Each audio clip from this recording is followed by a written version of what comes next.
Welcome to the Mrs. R Relevant Daily Draft Podcast. During the college football season, this podcast highlights draftable players which match up. Our goal is to cover the draftable players 1 to 400 on the big board as it sits at the time of the podcast. So big boards constantly move. It's 1 to 400 as we sit here today. And what we're going to try to do is highlight players we think are going to move up or where you might see some high variation from one draft board to another. In my opinion, high variation on a player are the players that tend to create value, because you may have somebody valued high, but you know other people have them valued lower, so you wait to pick them, that type of thing. So let's start talking about that, and specifically, let's talk about the Kentucky versus Ole Miss game that's coming up this weekend. So there's several players in this game who have first-round potential. The two at the top, one for each team. Defensive lineman Deone Walker for Kentucky, and edge Princely Umanmielen from Ole Miss. Right now on the board, I'm looking at both of them at first-round grades. So let's talk about Deone Walker a little bit. 6'6", 350, and he can play anywhere from 1 tech probably out to the 5 tech along the defensive line. And I think part of the challenge with Deone Walker is that you don't usually see nose tackles, which are 6'6". So there's going to be some leverage issues. You slide him outside, you don't usually see 5 tech players at 350 pounds.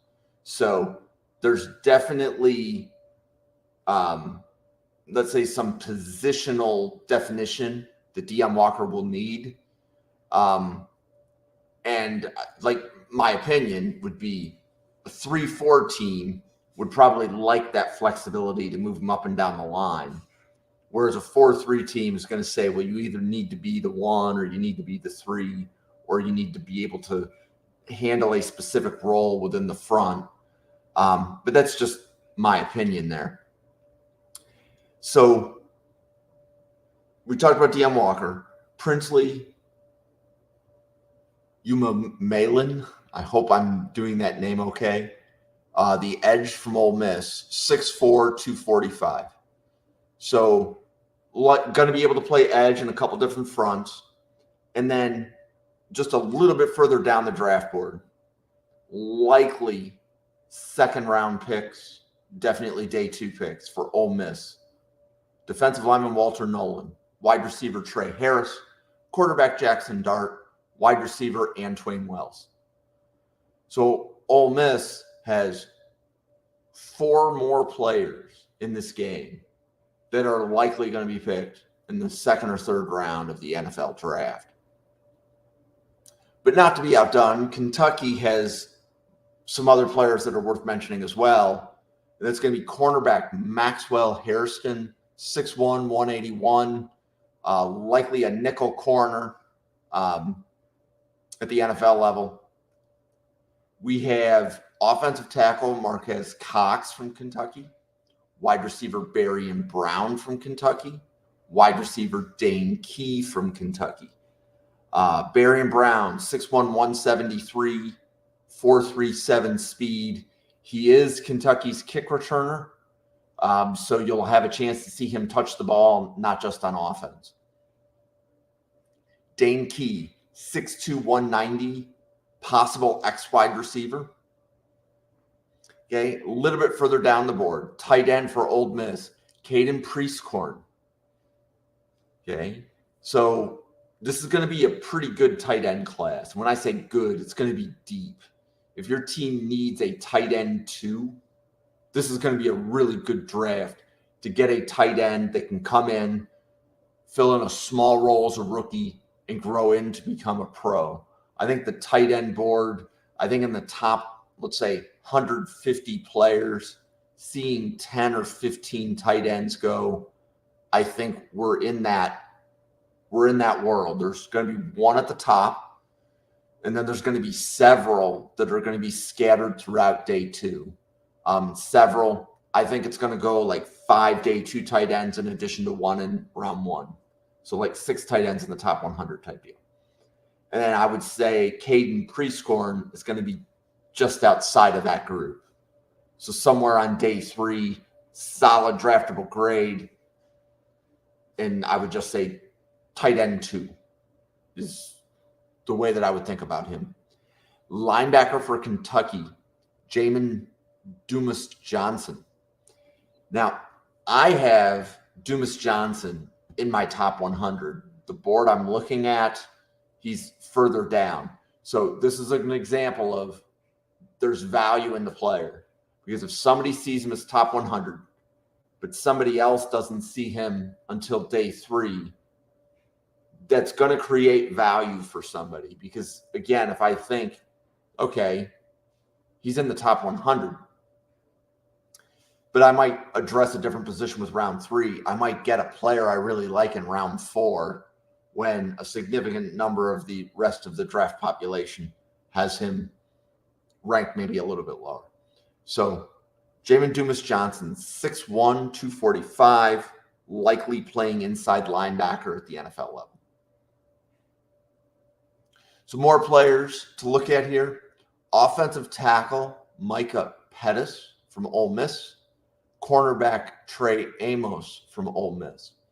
So if we go all the way down to the bottom and we talk about the cornerback from Ole Miss, Trey Amos, we already talked about Barian Brown and Dane Key from Kentucky. So we're going to be able to see wide receivers from Kentucky matched up against a cornerback likely that's going to get drafted in Trey Amos from Ole Miss.